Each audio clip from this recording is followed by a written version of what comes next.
Good evening, ladies and gentlemen, and welcome to another edition of What's Happening. I'm George Binns, and this evening we have as our guest Don Martin, the current Ward 5 City Councilor running for re-election. Great. Nice to be here. So why are you running for re-election? Because I love serving as Ward 5 Councilor and the ability to help people and do what I can to make this a better community in which to live and raise our families. Mm-hmm. I think it's a tremendous opportunity to give back to a community I love, mm-hmm.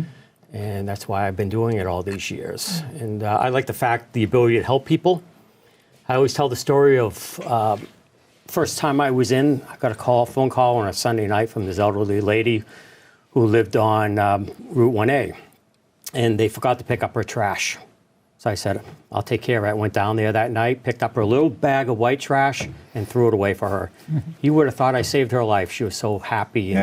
And that's what it's all about. That's what public service should be about. Yeah. You were talking before the show about your out knocking on doors. Yes. What are the constituents telling you? I think generally they're very happy with the direction the city is taking.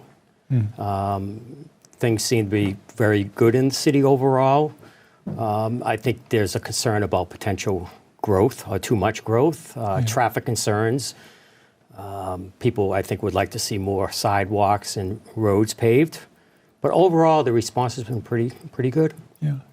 Well, it seems right now that this Depot 2 is drawing an awful lot of ink, and there's a lot of heat on that one. Right. And according to today's paper, here we go again, another round until November meeting. They're postponing the decision. Right. Where do you think that ought to go? Again, this is one of these things that affects the whole city. It does. It's not just a Ward 5 or Ward 3 issue. Well, I would like the planning board to listen to the residents first and foremost. One thing that has bothered me recently, it seems to be a lot of special permits issued and variances issued. I'd like to see a more strict enforcement of the zoning.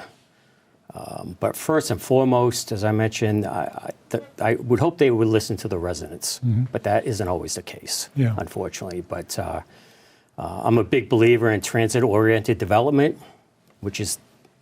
Well, that's your job almost. Almost. Your day job, isn't it? Almost. Yeah. So I think done correctly, it could be a tremendous asset to the city. But, it seems to be quite a bit of opposition to it. Well, I think the concern is, I guess it started with Mayor Scanlon, that he was very adamant about pointing out we've got 5 train stations in Beverly, and every one is, to his mind, and I think subsequent, the mayor and city council, that's an opportunity for transit-oriented development. And the concern I think a lot of people are getting to is, well, that's all right if we do it downtown. And Montserrat, where I hang out, is pretty well dense population rate already. Right. There's not a lot of room to build something else. Same thing with North Beverly, your area. Right. It's pretty well built up. There's not a loose area that they could use. But it keeps pushing it out to the farms. And now you get into this idea, what's the character of Beverly? Right, exactly. And the farms has always seemed to be different than the rest of the city. So you're going to get a lot of constituent concerns. Right. I mean, I personally don't want to lose that small town feel that Beverly has, even though we're a city. Yeah. And that could be one of the outcomes if the project doesn't turn out the way we would like. Mm-hmm. But you're right. Up in North Beverly, I think we're completely built out. Yeah. There's really nowhere else to go. The traffic is horrendous. Now we're dealing with Whole Foods and that potential problem with traffic. So is Whole Foods in your ward? It is. It is, okay. It is. Yeah.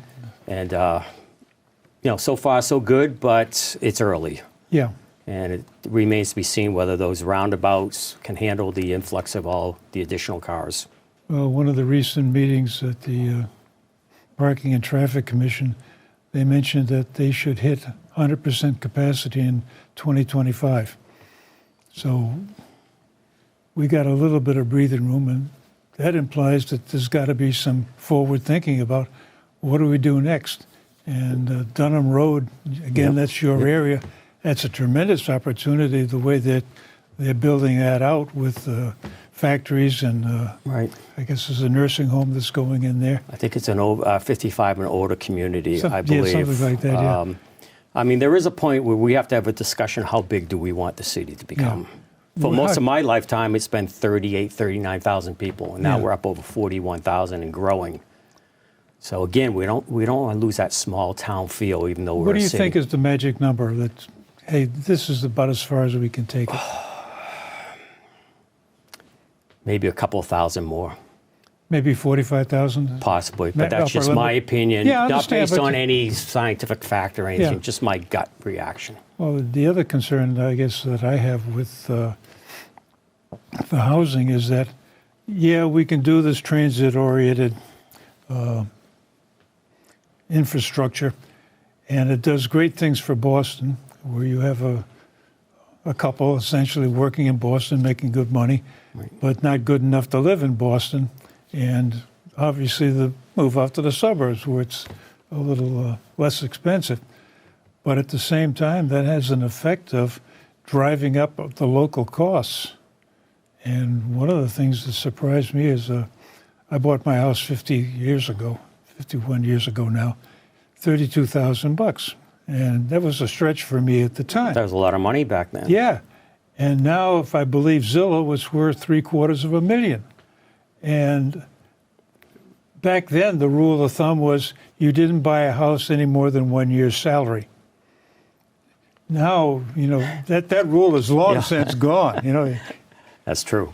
And if I look at where I live in Prospect Hill, land is worth something on the order of $1 million. Well, it's assessed at about $1 million an acre. And it's an R10 zone. So that implies you're going to get at most 4 houses on an acre. And you got $250,000 into the land before you turn the first shovel full of dirt. Right. And you can see where this thing keeps building and building. And construction costs these days are going like $275 a square foot. So you put up 1,000 square feet, that's another $250,000 and change. You're $500,000 and you don't have a very large house, Right. kind of thing. So that when you start to talk about affordable housing and it meets the code, and that's one story, but the other half is housing that people can afford. And my concern is you get into the service industry for the vibrant downtown community. Somebody working at Starbucks or any one of those restaurants downtown, they aren't going to be able to come up with that money. So what's the answer? How do we get something that people can afford and live here?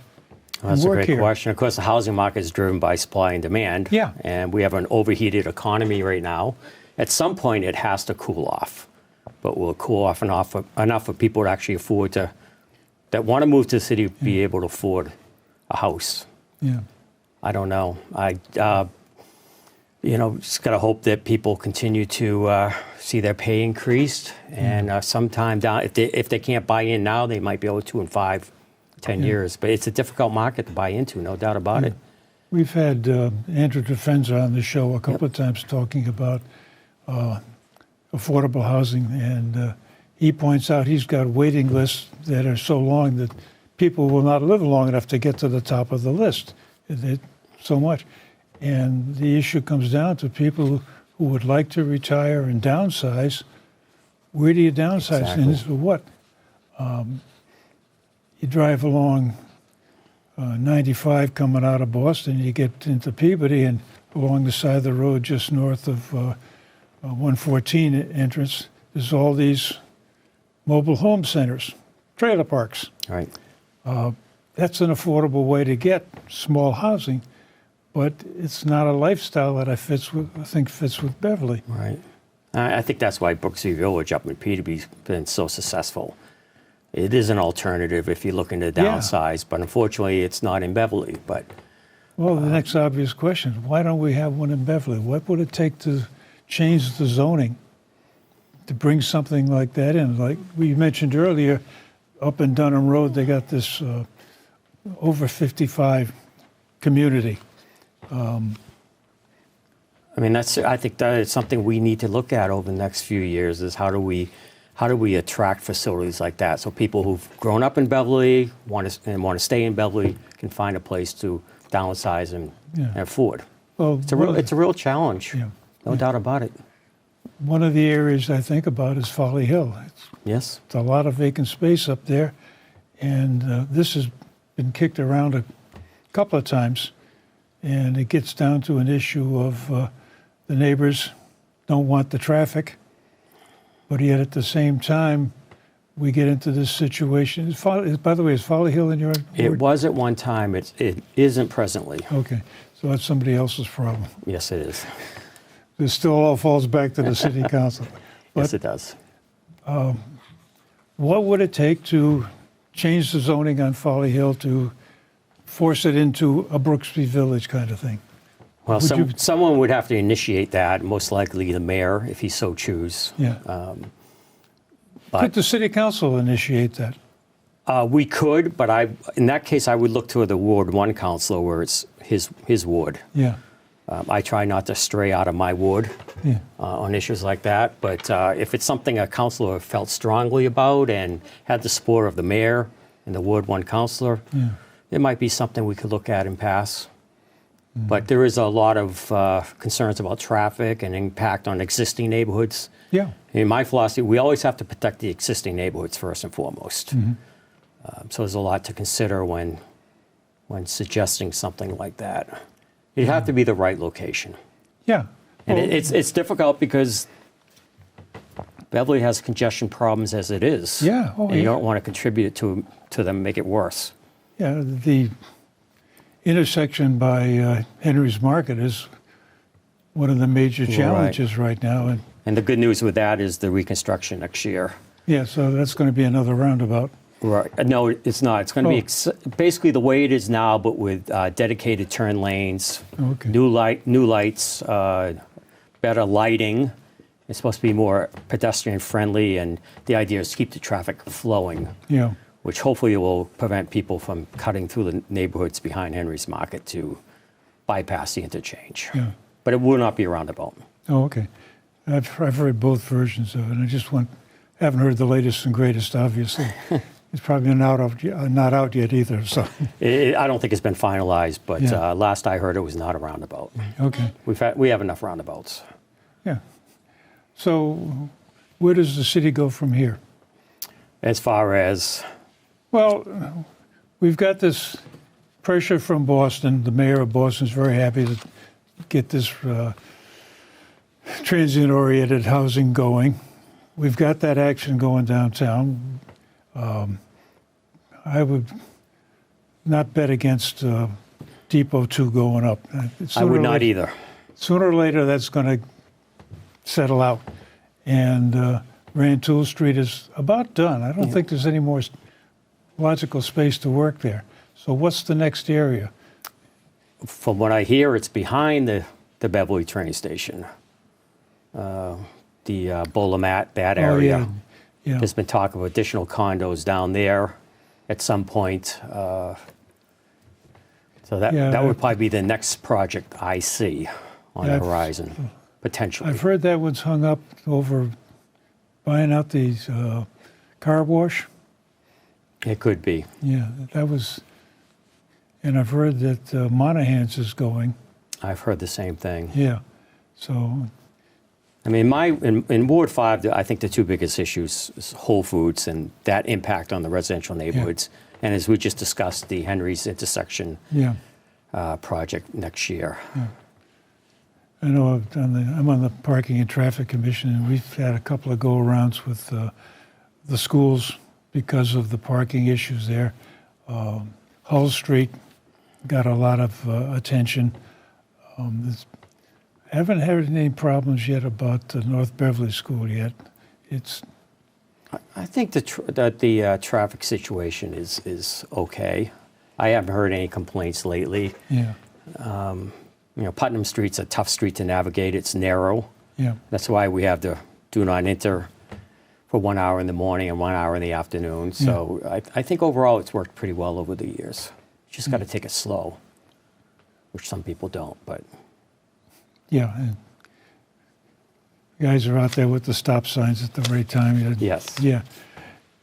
And I guess the issue comes down to what can we do in some of these areas? And there's not a heck of a lot. And we're back to the point you made earlier of how big do we want Beverly to Right. grow? And there needs to be, I think, maybe a referendum to ask people, what do you think? There is a survey going around about this master plan. Maybe that should be one of the issues that's brought up about at what point do we say enough is enough? well, I think that point is coming. I was at the master plan meeting for Ward 5. It was fairly well attended. Mm-hmm. I think that maybe through the master plan process, which will, I think, go in well into next year, maybe we'll get some idea what people are thinking. Mm-hmm. The problem with the master plan process is only a handful of people come out. I Yeah. think there were about 25, 30 at the North Okay. Beverly Elementary School meeting, and so you don't get a feel for what the population really wants. But I think we have to have that discussion over the next year or two. So I think it's a real concern. I know I've mentioned it before. I don't want to lose that small town feel that Beverly is, even though I know it's a city. But Yeah. I always say it's like 7 little communities in one, depending on what area the city you're in. I don't want to lose that feeling.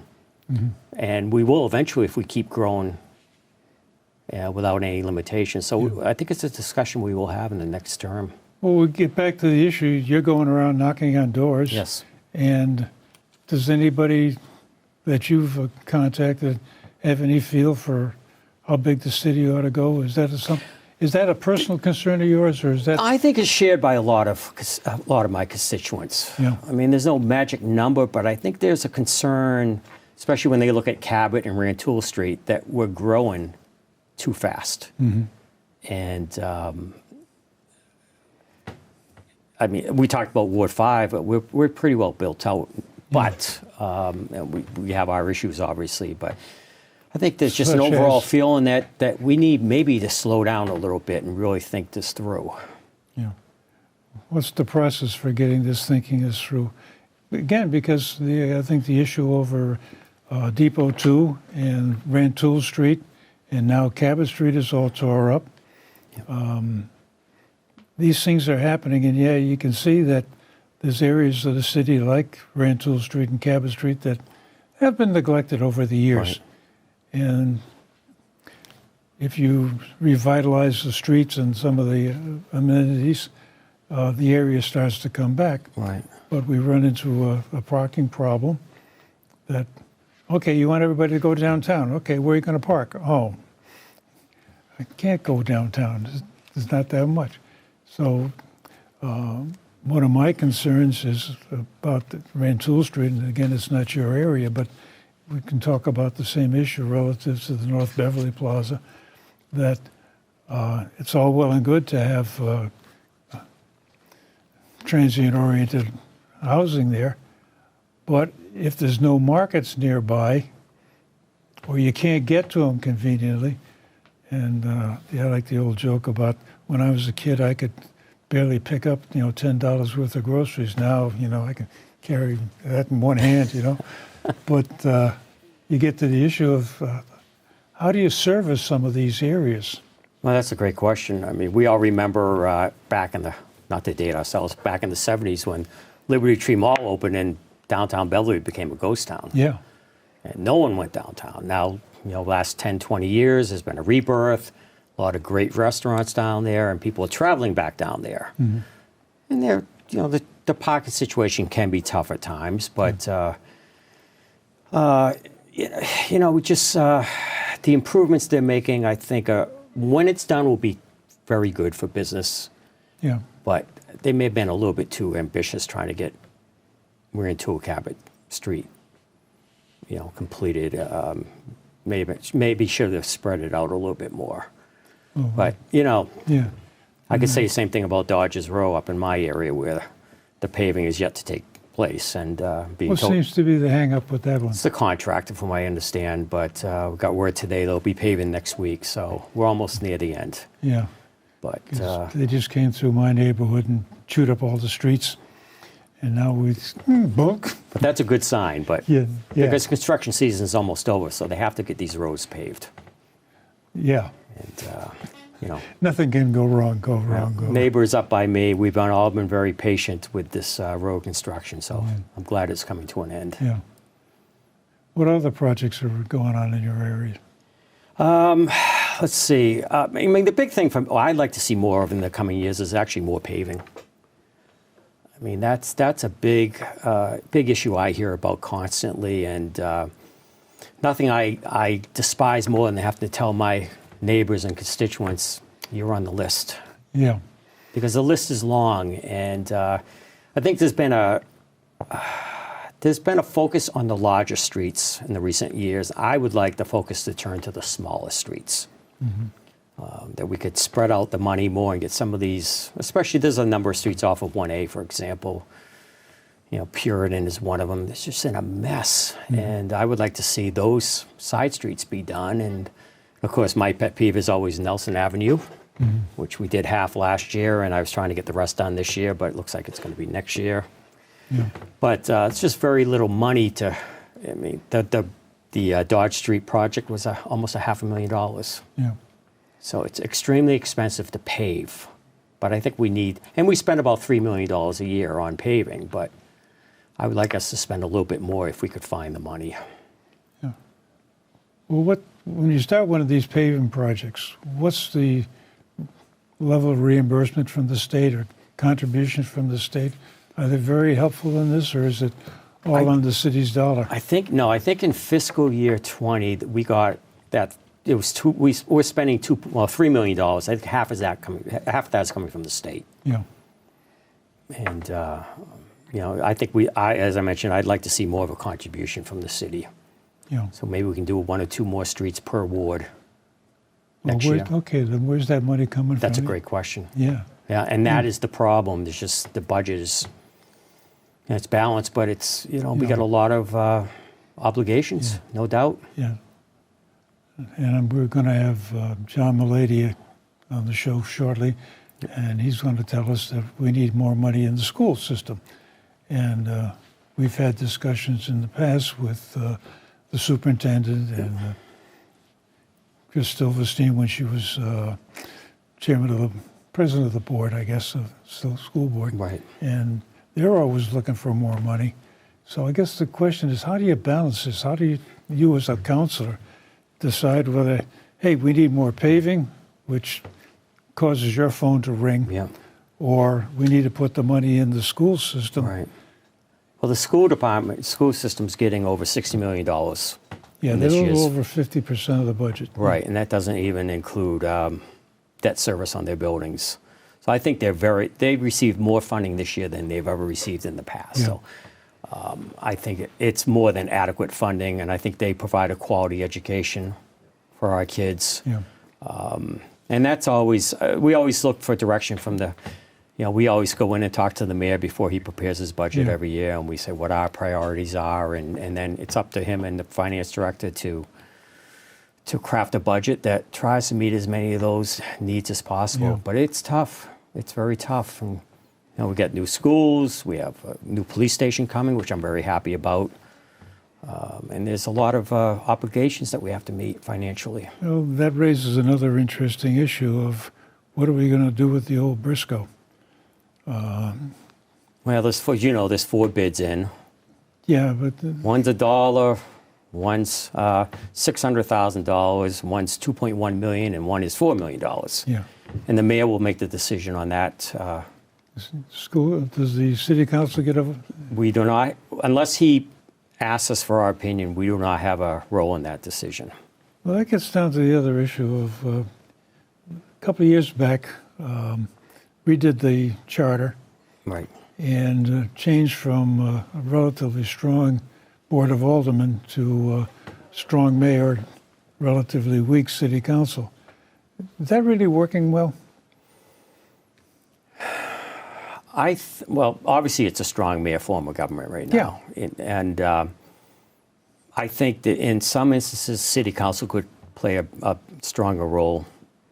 But I think it's something we may want to look at when we review the charter again. When's that for a review? It's got to be, I think it's in 2020. 2020? Ends in a 0. And that's maybe something we want to look at. Is there some way we can maybe shift the power a little bit? From your point of view of trying to get answers and get paving done, for instance, how would you like to see the charter change so that you could have a little more input into, hey, when something's going to get done, or when can I get an answer on? Well, as far as paving, my only pet peeve on that has been that I would like the opportunity to every year pick a street or two in my ward that I would say this needs to be paved, and they paved it. Yeah. Because right now how it works is we go in and we talk to the mayor, and he asks for our opinions. Yeah. But it's the mayor and Mike Collins that make the actual final decisions. Yeah.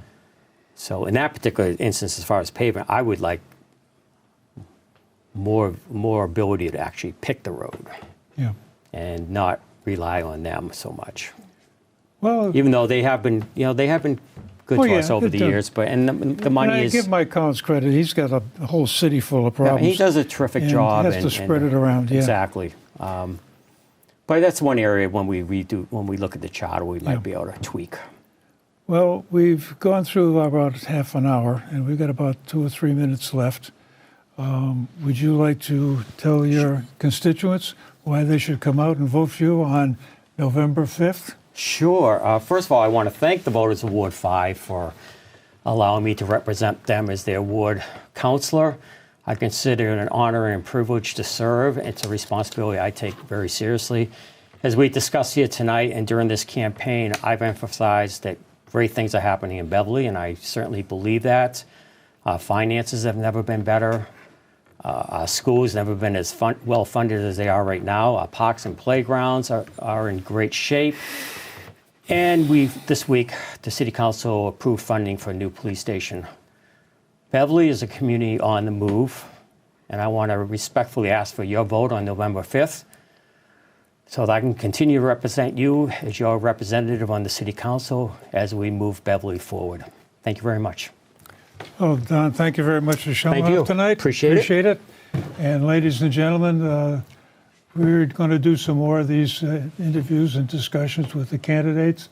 And please stay tuned and get to know the candidates well and make an intelligent, knowledgeable vote. And by the way, once more, the election is on November 5th. Get out there and vote. Otherwise, you have no comments later. Thank you very much, and see you later.